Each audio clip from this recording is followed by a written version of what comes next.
Evangelho de João, capítulo 20. Nós vamos ler a partir do versículo 1. João 20, a partir do versículo 1.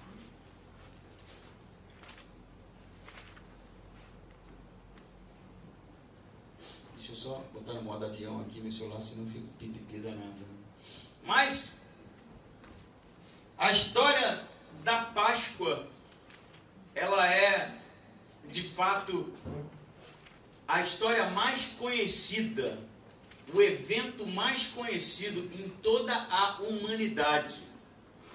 Não foi a descoberta das Américas, não foi o fato da Apolo 1 ter ido à Lua, não foi nenhum outro evento, nenhum outro tipo de descoberta, nenhum outro tipo de acontecimento maior do que a Páscoa. Isso é batidíssimo, mas a Páscoa não é sobre chocolates, a Páscoa não é sobre coelhos, a Páscoa não é sobre feriados, mas a Páscoa é sobre uma história que abalou a história da humanidade. Diz o escritor Lee Strobel, que tem livros escritos e documentário, que a história do cristianismo não tem outra explicação senão um grande acontecimento em determinado dia que mudou a história de pescadores, de homens simples, e que de fato dividiu a história do homem em antes e depois de Cristo. Para ouvir ou ler essa história avassaladora, não é? Convido você a ler comigo o Evangelho de João a partir do versículo 1 do capítulo 20. No primeiro dia da semana, estando ainda escuro, Maria Madalena foi ao sepulcro de madrugada e viu que a pedra havia sido removida. Então correu ao encontro de Simão Pedro e do outro discípulo, a quem Jesus amava, e disse-lhes: tiraram do sepulcro o Senhor e não sabemos onde o puseram. Então Pedro e o outro discípulo saíram e foram ao sepulcro. E os dois corriam juntos, mas o outro discípulo correu mais depressa do que Pedro e chegou primeiro. Abaixando-se, viu os panos de linho deixados ali, mas não entrou. Chegando Simão Pedro, que o seguia, entrou no sepulcro e viu os panos de linho deixados ali. Viu também que o lenço que fora colocado sobre a cabeça de Jesus não estava com os panos, mas dobrado em lugar à parte. Então outro discípulo que chegara primeiro ao sepulcro, também entrou, viu e creu, porque ainda não entendiam a Escritura, segundo a qual era necessário que ele ressuscitasse dentre os mortos. Então os discípulos voltaram para casa. Maria, porém, ficou em pé chorando diante do sepulcro.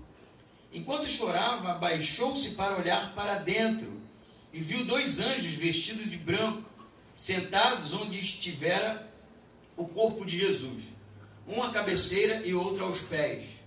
E eles perguntaram: mulher, por que choras? Ela respondeu: porque levaram o meu Senhor e não sei onde o puseram. Ao dizer isso, ela se virou para trás e viu Jesus em pé, mas não o reconheceu. Jesus lhe respondeu, ou lhe perguntou: mulher, por que choras? A quem procuras? Pensando ela que fosse o jardineiro, respondeu-lhe: Senhor, se tu o levaste, dize-me onde o puseste e eu o levarei. Então Jesus lhe disse: Maria. Virando-se, ela lhe disse na língua dos hebreus: Rabone, ou Raboni, que significa mestre. E Jesus disse-lhe ainda: não me segures, pois ainda não voltei para o Pai, mas vai a meus irmãos e dize-lhes que estou voltando para meu Pai, vosso Pai, meu Deus e vosso Deus. E Maria Madalena foi anunciar aos discípulos: vi o Senhor, e relatou as coisas que ele lhe dissera. Mantenha a sua Bíblia aberta, porque nós iremos ler os acontecimentos daquele domingo. A gente vai ler no versículo 20, no capítulo 20, versículo 1, João, o escritor desse evangelho, de fato, passando um marcador de texto no primeiro dia da semana. Isso não vai ser algo aleatório, somente porque era domingo, mas João ele se esforça para, de fato, demonstrar que o primeiro dia da semana ele era relevante, o domingo era relevante. E em um segundo momento, ele vai no versículo 19 de novo dizer, a gente vai ler da frente, mas só para grifar isso, quando chegou a tarde daquele dia, o primeiro dia da semana, isso é um consenso entre os teólogos que ele poderia dizer no cair da tarde do sábado, que iria dar início ao domingo, porque o sábado era importante para o judeu, mas ele não faz, e ele vai salientar o domingo de novo, né? Quando Jesus ressuscita, quando ele aparece aos discípulos no primeiro dia da semana, e depois quando ele aparece a Tomé de novo, no domingo mais uma vez, porque o domingo já era, no primeiro século, um dia especial para os cristãos. Porque o domingo não é somente o dia em que Jesus ressuscita, mas ele é o símbolo de uma nova aliança, ele é a substituição do sábado como sendo o ícone da velha aliança, da lei, do tempo em que os homens de fato viviam religiosamente a apontar as sombras das coisas que viriam, como diz o escritor de Hebreus, que era o Messias. O domingo então, este domingo que marcou a história da igreja primitiva até hoje, e este em específico, ele é de fato avassalador. João vai dizer para a gente que Maria de Magdala, não é? Maria Madalena, que nunca foi prostituta, não é? Maria Madalena foi uma mulher endemoniada, diz o Evangelho de Lucas, de quem Jesus expulsou demônios, mas não era uma prostituta. E ela agora era uma seguidora de Jesus, alguém apaixonada de fato pelo mestre, pelo Rabone, e ela, junto com outras mulheres, vão até o sepulcro de Jesus no domingo pela manhã. Embora João não cite as outras mulheres, mas os outros evangelhos são unânimes em dizer que Maria estava acompanhada, João aqui não tem, de fato, esse interesse em narrar que haviam tantos números de mulheres, ou uma quantidade X de mulheres, mas dizer que Maria, de fato, era aquela que estava à frente, liderando, porque ela queria cuidar do corpo de Jesus. Por que cuidar no domingo de manhã? Porque o sábado, para o judeu, era algo que era para a santificação. Jesus morreu na sexta-feira, e no sábado o judeu não poderia ter contato nenhum com o morto. Por isso passa o sábado inteiro, para que no domingo então, bem cedo, ainda de noite, provavelmente de madrugada, Maria, junto com essas mulheres, saísse às pressas, porque a ansiedade era tanta de dar um enterro digno a Jesus. Elas provavelmente iriam fazer todo aquele processo de perfumar o corpo, de limpar o corpo, que foi colocado de qualquer jeito naquele sepulcro, para então sepultá-lo de maneira digna, porque a tumba, na verdade, não era nem dele, era emprestada, era provisória. Então João começa dizendo que Maria Madalena se direciona, não é? No domingo ainda à noite para o sepulcro. Mas quando ela chega lá, a primeira coisa que ela percebe é que a pedra que fechava a entrada do sepulcro estava movida. E não deveria estar. Não deveria estar. E isso a assusta. E a primeira leitura que ela faz quando vê a pedra removida é: tiraram o corpo. Porque o sepulcro, na verdade, não era de Jesus. Não era da família de Jesus. E o que provavelmente iria acontecer era que ele fosse retirado de fato. E agora ela, assustada, quer saber o que aconteceu. Mas antes disso, não é? De fato, de saber o que aconteceu, ela, assustada com a pedra removida, volta correndo para dizer para os apóstolos, né? Para Pedro, que era o líder, e os outros, que o corpo não estava mais lá. Porque ainda escuro, Maria Madalena, tudo que pode fazer é dar uma pequena olhada, porque dentro de um sepulcro, no primeiro século, num domingo ainda escuro, não tinha iluminação suficiente para saber o que tinha se passado. Ela só sabe que aquilo foi movido e que provavelmente o corpo não se encontra lá. Então ela volta para dizer: roubaram o corpo, tiraram o corpo, sumiram com o corpo de Jesus. Os dois apóstolos, né, que João vai dizer ser Pedro e o discípulo amado identificado como sendo o autor desse evangelho, João, correm até o sepulcro para, de fato, tirar essa prova dos 9, não é? O texto diz que Pedro e João, o discípulo amado, correm, mas o discípulo amado ultrapassa Pedro, e provavelmente porque era mais jovem. Então eles saíram juntos numa corrida até o sepulcro, e por causa da juventude de João, ele ultrapassa Pedro, mas se deparando com o sepulcro aberto, ele não entra também, ele não olha, ele para, porque ele chega à mesma conclusão que Maria: tiraram o corpo. Porque qual outro motivo seria, né? Que levaria alguém a abrir aquele sepulcro? Porque retiraram o corpo. Mas Pedro, ousado, né? Aquele homem mais de sangue quente, que tomava sempre as iniciativas, sai entrando na tumba, porque era escuro. E quando ele entra, ele se depara de fato com o sepulcro vazio. João, então, o discípulo amado, entra depois e constata, não é, que os panos estão ali, e a gente até conhece, né, por exemplo, a relíquia, que é o Santo Sudário, né, que tem lá a silhueta de um homem, né, e que se diz ser Jesus, mas historicamente é um equívoco, porque são 2 panos, né? Um cobriria Jesus, não cobriria como um lençol, mas seria enrolado no corpo de Jesus do pescoço para baixo, e o lenço que os homens carregavam no pescoço por causa do sol seria enrolado em sua face, né? Então são 2 tipos de tecido: um que enrola o corpo, que ata o corpo, tanto que Lázaro, quando ressuscita, ele ressuscita ainda com o corpo atado em tecidos, não é isso? Como uma múmia mesmo, ele enrolado, eles eram amarrados, não é? Com um tecido de linho, cabeça e corpo, e Lázaro se levanta com aqueles panos mesmo, né?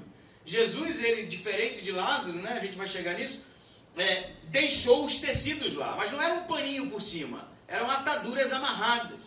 Então, o relato de João diz que estava ali a parte que cobria o corpo, num canto, e a parte do rosto, no original, no grego, se você for ver, estava dobrado cuidadosamente de lado.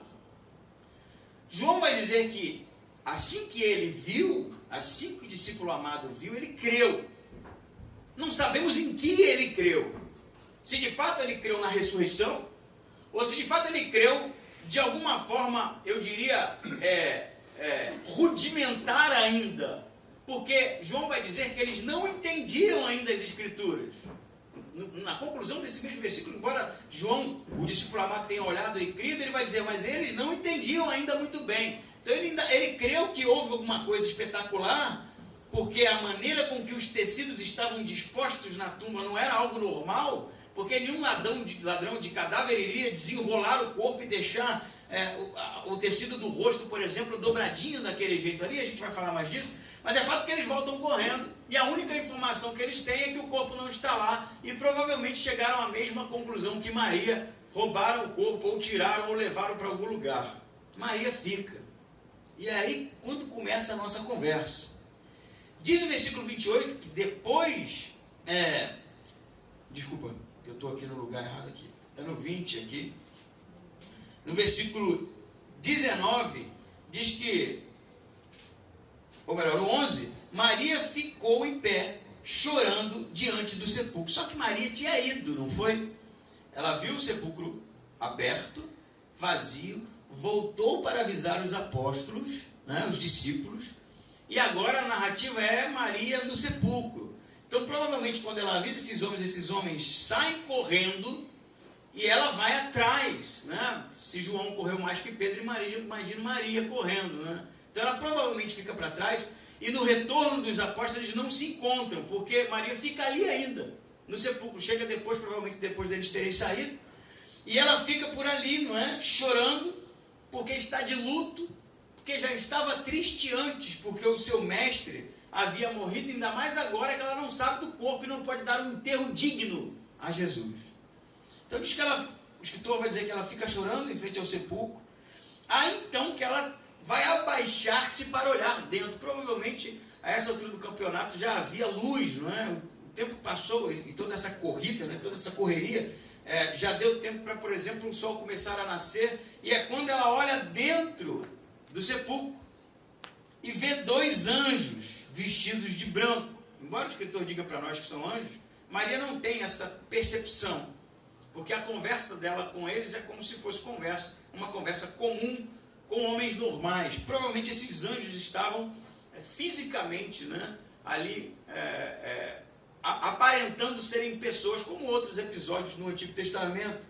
E ela vê 2 homens lá dentro, vestidos de branco, 2 anjos, onde estivera o corpo de Jesus, um à cabeceira e um aos pés. E eles perguntaram para ela: mulher, por que choras? Ela está chorando. E ela vai responder: porque levaram o meu Senhor, e eu não sei onde o puseram. Ao dizer isso, ela se virou para trás. E isso é interessante porque, por exemplo, Hendricks, um comentarista muito conhecido do Novo Testamento, vai fazer o questionamento: por que Maria se vira nesse momento? Ela está conversando com os homens, ela quer saber onde está o corpo. E provavelmente aqueles homens que estavam dentro do sepulcro tinham alguma informação para lhe passar. É isso. Ela pergunta para eles, porque eles, ao questionarem o porquê dela chorar, vocês levaram o corpo do meu Senhor. Aqueles caras devem ter informação. Mas nesse momento ela vira. Ou então ela vira porque escutou algum barulho, ou porque os anjos provavelmente apontaram para ela: por que choras, mulher? A quem procuras? E nesse momento um gesto da parte desses anjos faz com que ela virasse para trás. E quando ela vira para trás, ela se depara com um homem. E aqui eu acho que tem uma sutileza que a gente vai... Eu sou apaixonado por esse texto, então assim, desculpe minha empolgação. Quando ela se vira, ela se depara com um homem que também faz a mesma pergunta que os anjos: mulher, por que choras? A quem procuras? Aí o escritor vai dizer para a gente assim, pensando ela que fosse o jardineiro, né, porque era um jardim ali. O túmulo era um túmulo de classe média alta, né, como a gente sabe. E ali havia um belo jardim que era cuidado. E naquele momento, ela, ao se deparar com aquele homem, a leitura era: esse homem deve ser o jardineiro que cuida daqui. Ele deve ter, provavelmente, ter informação sobre o desaparecimento do corpo. É essa a leitura dela. Mas aí, quando, né, ela questiona o pseudo-jardineiro e diz, pensando ela que fosse jardineiro, respondendo: Senhor, se tu levaste, dize-me onde puseste e eu levarei. A intenção dela todo o tempo é cuidar do corpo para dar, de fato, um enterro ali digno, né? Mas aí Jesus diz para ela, né? Então Jesus lhe disse, Miriam, né? Que é Maria em aramaico, e provavelmente o texto no original está em aramaico o nome. Era uma maneira pessoal que Jesus tratava Maria Madalena. Como se, por exemplo, às vezes o André liga para mim, eu falo: fala Clabunde, né? Eu não falo fala André, eu falo fala Clabunde. E aí o Chico, às vezes eu brinco aqui, Chico Anísio, né? E assim o Ian liga, a gente às vezes brinca com umas coisinhas assim. Era como se Jesus tivesse uma maneira especial de tratar Maria. E nesse momento que ela não está reconhecendo Jesus, né? E esse provavelmente é um questionamento que está na sua cabeça, mas ela vai reconhecê-lo quando ele a trata da maneira pessoal. Miriam vai dizer. E é nesse momento, em ouvir Jesus lhe chamando daquela maneira particular, que ela então reconhece Jesus e diz também na língua, que era a língua que eles falavam em aramaico, Raboni, que é mestre. É o momento então que ela cai aos pés de Jesus e lhe agarra, não é?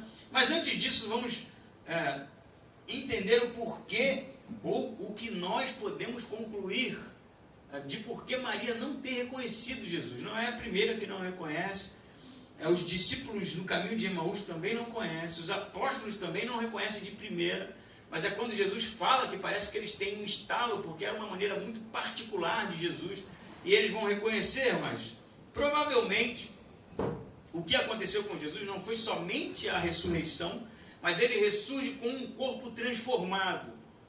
Porque nesse momento, é um momento em que Jesus, agora ele se apresenta, por exemplo, junto aos apóstolos, mesmo com as portas trancadas.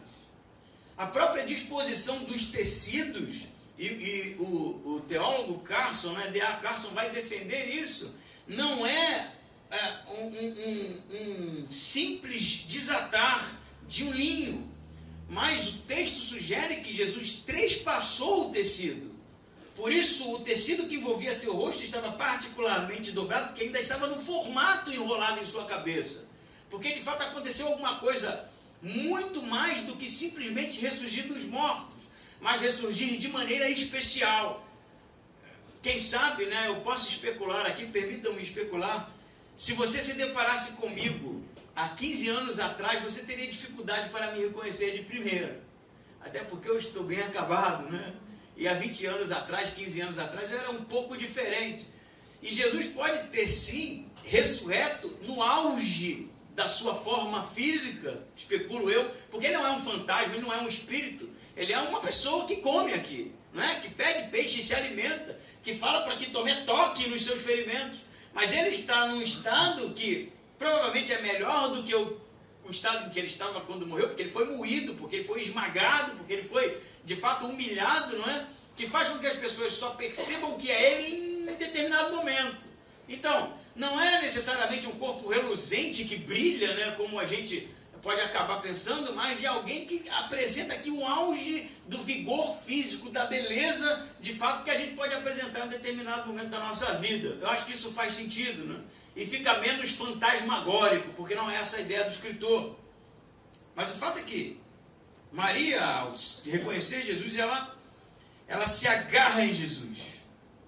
E Jesus vai dizer para ela, 17, e Jesus disse ainda, não me segures, pois ainda não voltei para o Pai, mas vai a meus irmãos e dize-lhes que estou voltando para meu Pai, vosso Pai, meu Deus e vosso Deus. Ela então vai anunciar aos discípulos. Aqui também a gente precisa de uma elucidação, porque muitos vão acabar dizendo que Jesus está num corpo glorificado, né? Uma coisa meio, eu diria, espiritual, metafísica, e que Maria não pode tocá-lo porque de alguma forma iria corromper essa matéria ou essa imatéria. Mas isso não faz o menor sentido, porque Jesus depois vai dizer para Tomé tocá-lo.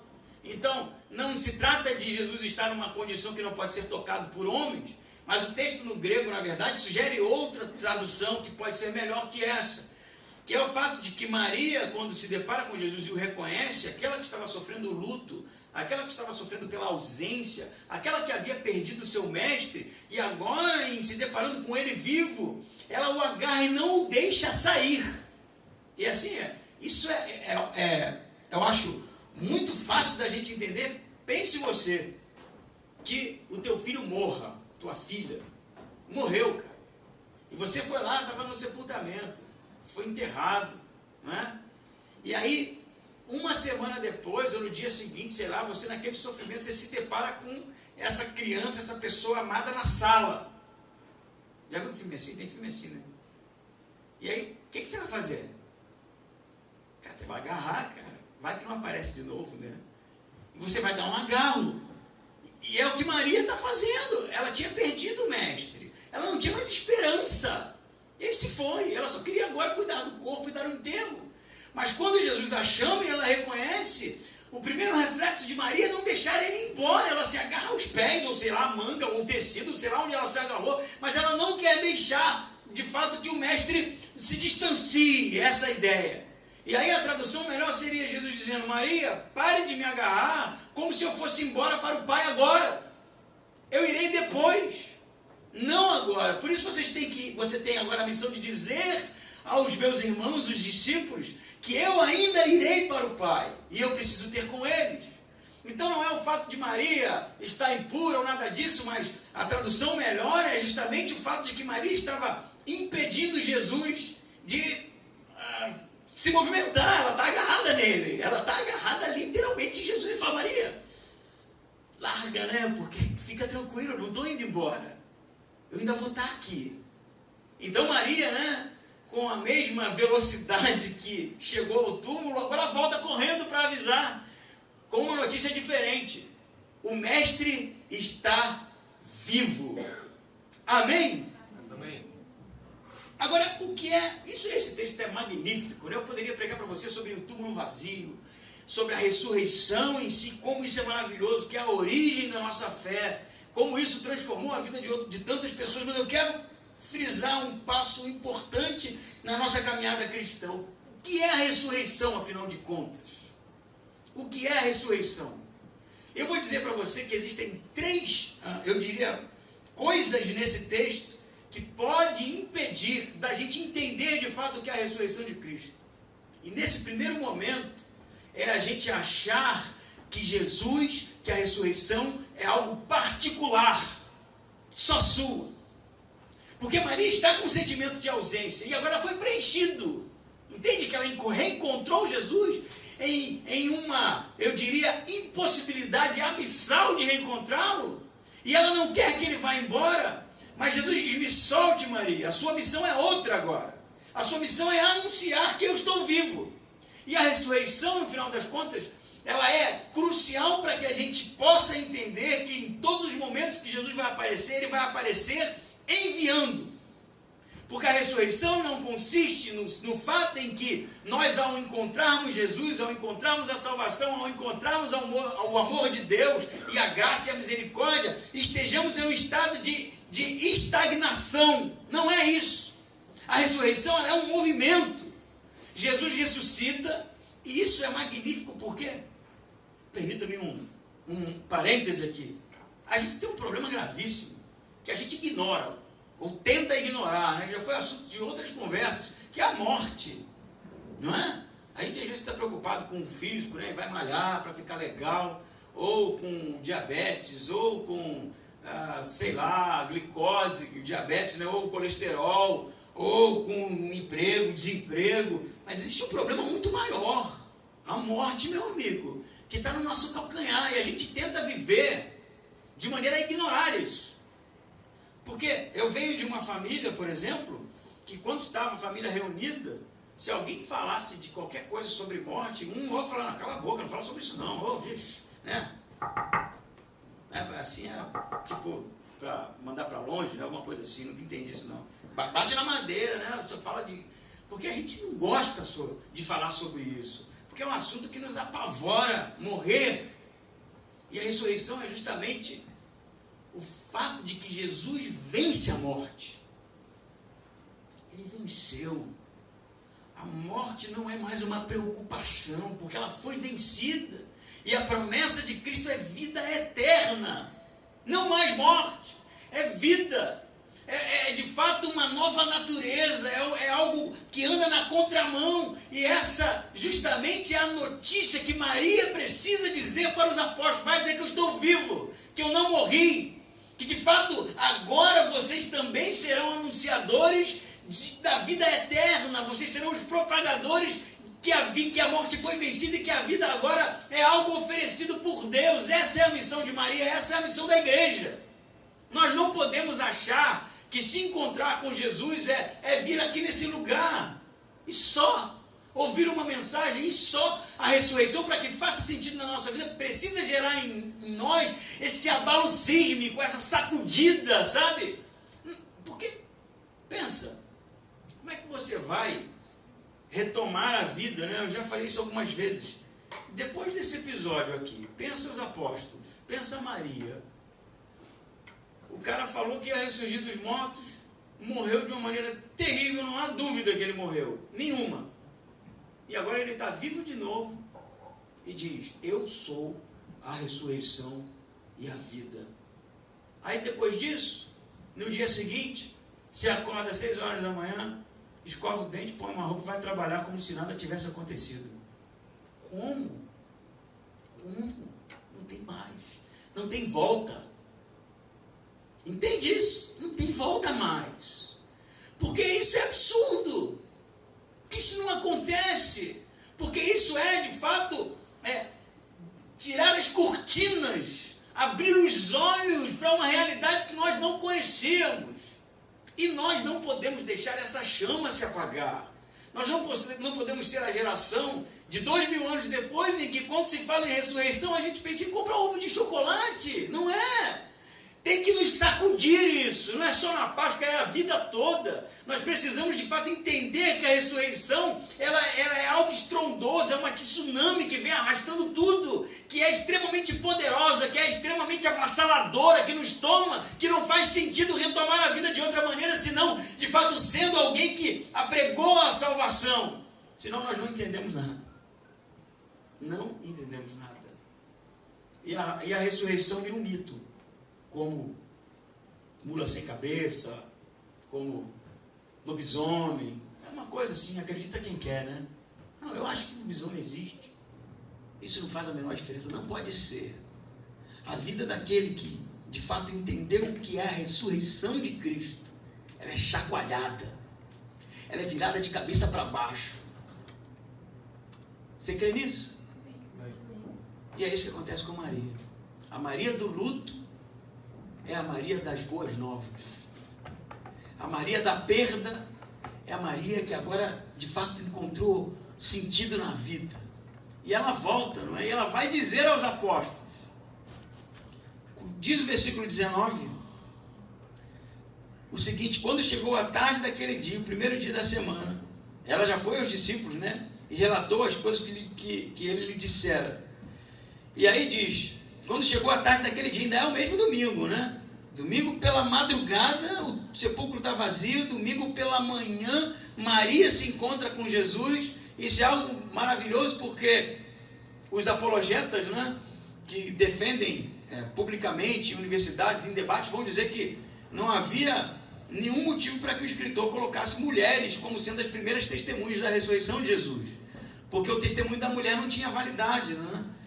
A mulher não poderia ser testemunha, por exemplo, num julgamento. Então ele poderia muito bem colocar Pedro, né, que era um líder aqui, ou colocar qualquer outro homem como sendo testemunha, mas é justamente um grupo de mulheres, porque o evangelho não tem a pretensão de se fazer pela força, ser crido, mas de narrar a história de fato como ela aconteceu. E essa Maria volta e avisa os discípulos, e João vai dizer que na tarde daquele domingo eles estão confusos, porque Maria, que é uma mulher que tem um testemunho que viu Jesus, ela provavelmente está sendo desacreditada agora, e os apóstolos estão com medo ainda, eles estão trancados, não é isso? Naquela casa. E o versículo 19 diz: quando chegou a tarde daquele dia, o primeiro dia da semana, de novo, né? Estando os discípulos reunidos com as portas trancadas por medo dos judeus, Jesus chegou, colocou-se no meio deles e disse-lhes: paz seja convosco. Ao dizer isso, mostrou-lhe as mãos e o lado. Os discípulos alegraram-se ao verem o Senhor. Então Jesus lhes disse pela segunda vez: paz seja convosco. Assim como o Pai me enviou, também eu vos envio. E havendo dito isso, soprou sobre eles e disse-lhes: recebei o Espírito Santo. Se perdoardes os pecados de alguém, serão perdoados, e se o retiverdes, serão retidos. Você vai segurar sua Bíblia aberta, que a gente ainda vai ler mais um episódio. Mas João de novo diz que era domingo, né? Ele já disse que era domingo, primeiro dia da semana. Agora ele vai dizer de novo, quando chegou a tarde daquele dia, o primeiro dia da semana, porque ele sabe que isso é importante. Eu vou aqui abrir um pequeno parêntese, né? O domingo não é santo, né? Isso é uma besteira. O dia não é santo. Mas o símbolo do domingo, ele é para nós a ressurreição de Cristo. Por isso que a gente se reúne no domingo, não é porque é feriado, não. É feriado porque Jesus ressuscitou no domingo. E quando a gente troca o domingo por qualquer outra coisa, a gente troca a ressurreição de Cristo. Eu não estou dizendo para você que o único lugar de adorar é aqui, não. Mas a gente precisa ter esse princípio, não é? Que o domingo é algo especial mesmo, porque simboliza que de fato Jesus ressurgiu naquele dia, e isso justamente consiste toda a nossa esperança. Mas eu não vou falar sobre isso, mas vou dizer que eles estavam aqui de fato com as portas trancadas, com medo. Então, com medo por quê? Porque provavelmente estavam sendo procurados, não é? Maria voltou com um discurso que é absurdo. Essa mulher deve estar delirando, né? Você chegou lá de noite, deve ter visto alguma outra pessoa e confundiu as bolas. Ela provavelmente não foi acreditada, né? E os outros evangelhos vão dizer isso. Mas Jesus ali, né, com as portas trancadas, ele simplesmente se apresenta aos apóstolos. E João vai dizer que a porta trancada aqui é justamente por causa do medo que eles estão de serem presos. E Jesus, ele não abre a porta, não está escondido atrás da porta, não entra pela janela, ele simplesmente se manifesta, porque ele agora tem uma natureza diferenciada. E ele vai dizer: paz seja convosco, que era normalmente como Jesus tratava os seus, não é? Ao dizer isso, ele mostra as mãos furadas, não é? E o seu lado perfurado também, que a gente sabe que o lado foi perfurado na cruz. E quando eles veem isso, eles se alegram. Pensa, né? Então, o relato de Maria é verdade. Ele está vivo mesmo. Mas Jesus vai dizer uma coisa muito interessante, porque ele diz 2 vezes, Pai esteja convosco. A primeira ele cumprimenta eles, Pai esteja convosco. Mas a segunda ele vai dizer, disse ele pela segunda vez, versículo 21, Pai seja convosco, assim como o Pai me enviou, eu também vos envio. Jesus não tinha outra coisa para falar, não? Tipo, gente, vocês não sabem como é que foi surgir, né? Esses 3 dias, coisa de louco, bicho. Ele vai dizer, isso é crucial, João quer dizer isso mesmo, para os seus leitores. A ressurreição de Jesus, ela de fato, ela nos envolve em algo, em movimento, não é? Maria é o luto quebrado, é uma missão agora propagadora, e a visão, e a ressurreição de Jesus, ela precisa ser aquilo que acaba com todo medo, porque eles estavam com medo, e agora na contramão do medo, eles vão receber o Espírito Santo de Deus, que vai enchê-los de coragem, como vai narrar Atos 2, e eles vão começar a pregar o Evangelho na ousadia do Espírito Santo. Ele vai dizer então, paz seja convosco, e essa paz agora é a paz que eles precisam de fato serem os mensageiros. Paz seja convosco, assim como o Pai me enviou, eu também vos envio. Mas não sem, e recebam o Espírito Santo. E diz o texto que ele sopra, não é isso? Isso é lindo. A palavra no grego, né, na Septuaginta, principalmente no Antigo Testamento, no grego é infusal, ou infusal, de infusão, que é usada na Septuaginta no ato de criação de Deus, quando ele sopra, quando ele infusa o seu Espírito no homem. É como se aqui houvesse uma nova criação. É como se aqui houvesse a restauração de algo perdido. É como se o homem que estivera distante de Deus por causa da queda, agora estivesse religado. E ele soprou da mesma maneira como Deus soprou na narina do homem o Espírito da vida, o Espírito Santo. E agora eles são aqueles que têm a missão, não é? De levarem a paz, de serem enviados, assim como Jesus foi enviado pelo Pai. E ele vai dizer mais, antes que você me pergunte. Ele vai dizer no 23, se perdoados os pecados de alguém serão perdoados, se os retiverdes serão retidos. Né? E ele não está dizendo aqui que você é alguém que tem o poder de perdoar pecados, mas você, na autoridade do Espírito Santo, é aquele que tem a condição de, em abrindo a boca, as pessoas serão perdoadas em reconhecendo e sendo convencidas pelo Espírito. Mas se fechar a boca, os pecados serão retidos, porque eles não ouvirão a mensagem.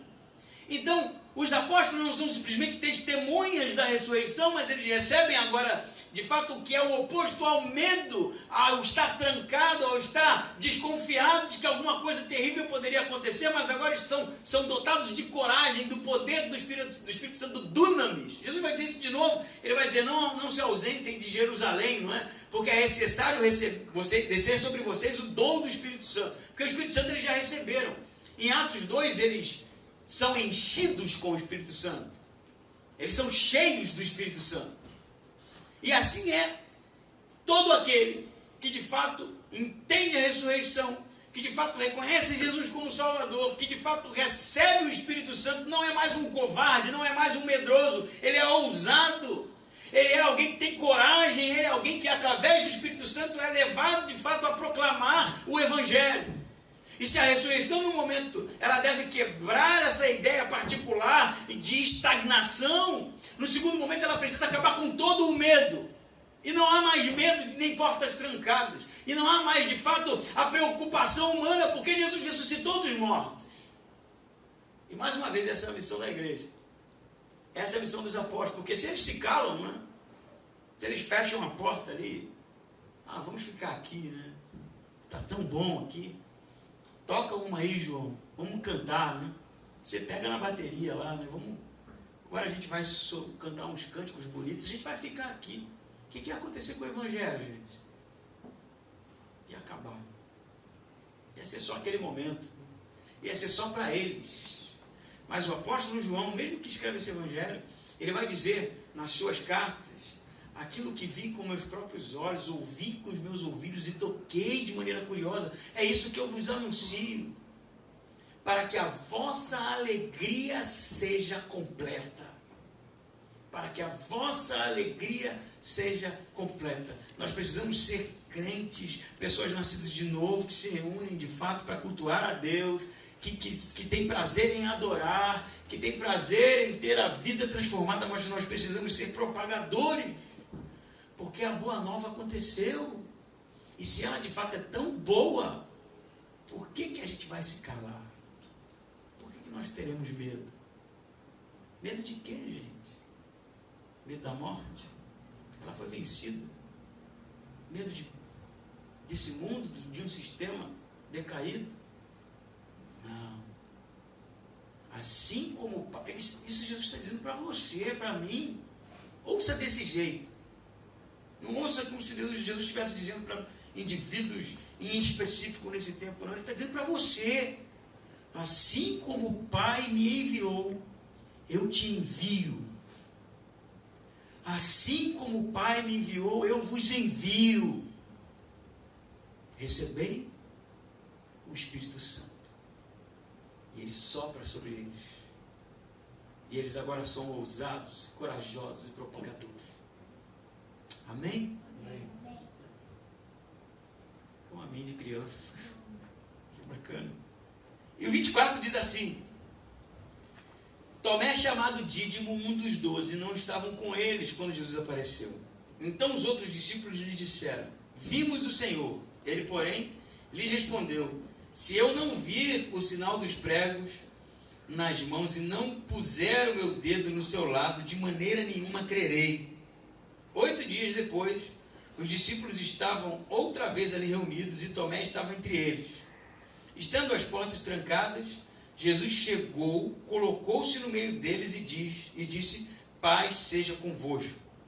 Depois disse a Tomé: Coloca aqui o teu dedo e vê as minhas mãos. Estende a tua mão e coloca no meu lado. Não sejas incrédulo, mas crente. Eles vão contar para Tomé. Né? Tomé não se sabe o motivo nesse dia, junto com os discípulos, provavelmente sofrendo em algum lugar em particular, ou fugindo, ou com medo. O fato é que eles vão contar para Tomé. Cara, a gente estava lá reunido, Jesus apareceu, o mestre apareceu para nós, assim como Maria havia falado. Mas como Tomé não estava, ele vai dizer: vocês estão loucos, né? Não é nenhuma questão, aqui eu diria, de duvidar um pouco. Ele diz: de maneira nenhuma crerei. Se eu não ver ele com um experimento, se eu não ver aquele que eu vi na cruz lá, trespassado com a lança, com as mãos, com os pés furados, né? Ele é muito veemente, não é? E o escritor passa essa intenção para a gente, porque ele diz: se eu não vir o sinal dos pregos nas mãos e não puser o meu dedo no seu lado, de maneira nenhuma crerei. Ele não está duvidando, ele é cético quanto à ressurreição. E eu não seria diferente disso não, eu acho que nem você. Porque ele não viu, né? Maria viu, os outros viram. Ele não viu nada. Ele está boiando nessa história. E ele, esses caras estão loucos, né? Não tem como ser. Eu não creio de jeito nenhum, a não ser que ele apareça para mim aqui, eu ponho o dedo nos ferimentos. E aí o que vai acontecer, João vai dizer, né? 8 dias depois, quer dizer, o domingo seguinte, porque é domingo, né, gente? Porque é sempre domingo, né? Porque isso é importante mesmo, né? 8 dias depois, no domingo seguinte, estando eles reunidos, e agora Tomé está com eles, né? Eles não estavam esperando uma aparição de Jesus, mas eles estavam reunidos lá. E aí Jesus se apresenta de novo com as portas fechadas, como João vai dizer, e ele vai direto em Tomé. E tudo aquilo que Tomé questionou, agora Jesus responde. A prova, o teste de Tomé é respondido por Jesus. Ele já chega em Tomé e fala assim: põe os dedos aqui, põe a mão aqui do lado. A gente não sabe se Tomé pôs ou não pôs, mas eu acredito que tenha assim colocado. Eu colocaria, não é? E aquilo era real. Era Jesus mesmo, não tinha como negar isso. E Jesus vai dizer assim: eu estou aparecendo para você, Tomé, para que você não seja incrédulo, mas para que você seja crente. No grego é para que você não seja alguém que não crê, mas para que seja de fato alguém que tem fé, que houve uma ressurreição de fato. E você sabe o que Tomé vai dizer? Ele não vai dizer: caramba, que maravilhoso, que legal, né? Ou qualquer outra coisa.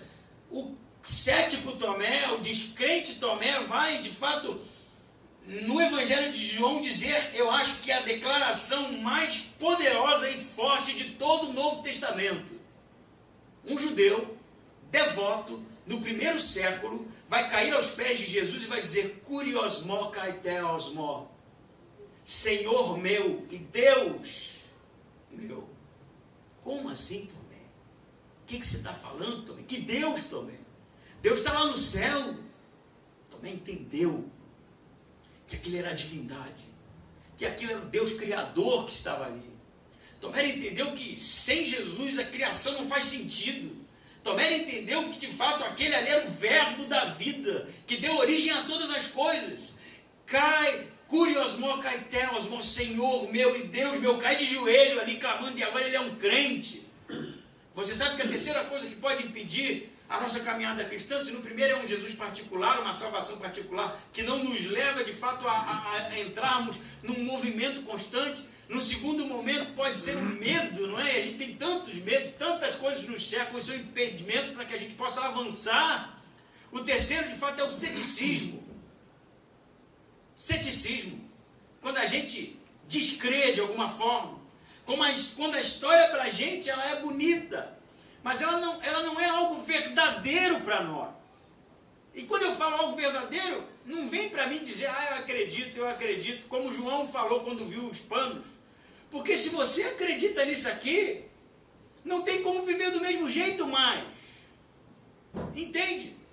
Não tem como viver do mesmo jeito, não dá para dizer isso aqui da boca para fora: Senhor meu e Deus meu, ressurgiu dos mortos. Mas que tipo de coisa é essa que você está dizendo? Que conteúdo é esse? Precisa de fato ser avassalador, precisa ser um soco do Tyson na cara, que te joga no chão, que te arrebenta, no sentido de mexer com as estruturas.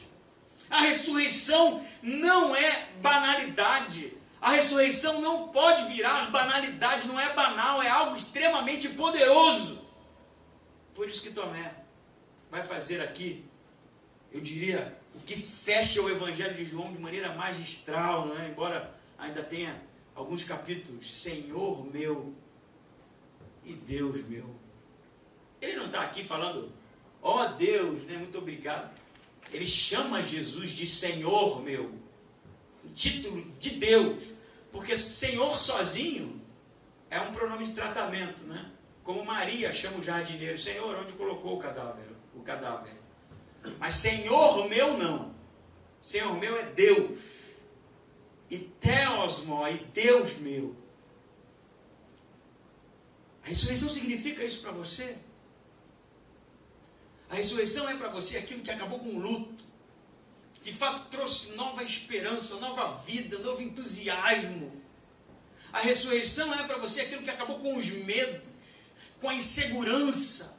É algo que te trouxe o poder do Espírito Santo, aquele que te leva a propagar, que te leva a ultrapassar as limitações.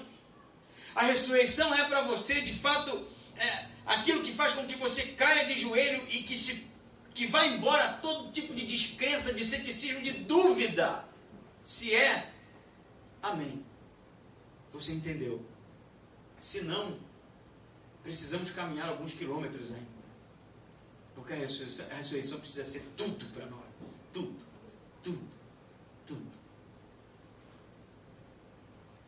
Eu poderia encerrar com tantas ilustrações aqui que me vem à mente, mas o próprio Lee Strobel, no seu livro, que é um cético, não é? Um jornalista cético que quer provar para a esposa. Vocês viram o filme, não é? Em Defesa de Cristo, que é um livro que virou filme. No final do livro, como um jornalista investigativo tem as evidências na sua mesa, mas ainda nega. Então seu chefe vai bater nas suas costas e vai ser: seja um jornalista e junte as evidências e siga. E ele se converte, porque não tinha mais o que fazer. Porque não dá para se deparar com essa história e seguir como se nada tivesse acontecido. Não foi assim para mim, não será assim com você, não será assim com ninguém. Amém? Vamos ficar em pé e orar?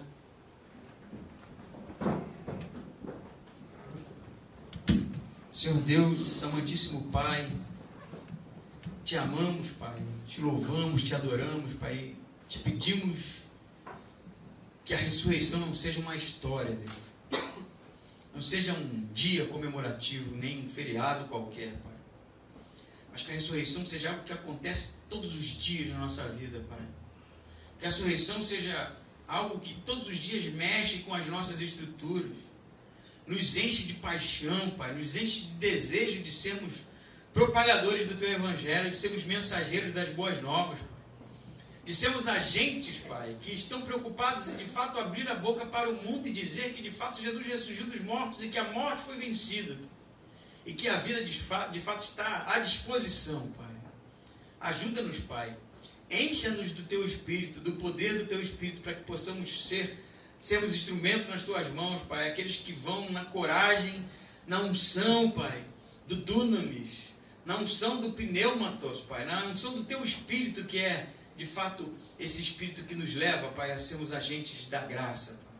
Seja com esta igreja, Pai, que possamos ser, mais uma vez, Pai, referencial nessa cidade, Pai, que possamos ser ferramentas, Pai, que possamos ser a luz, Pai, para aqueles que estão perdidos, Pai, e que não sejamos tímidos, Pai, nem medrosos, nem enlutados, Pai, nem céticos, Deus, mas possamos ser a luz do que foram os Teus apóstolos, os Teus discípulos, os primeiros homens, Pai, agentes, Pai, da Tua graça. Em nome de Jesus que nós oramos. Amém.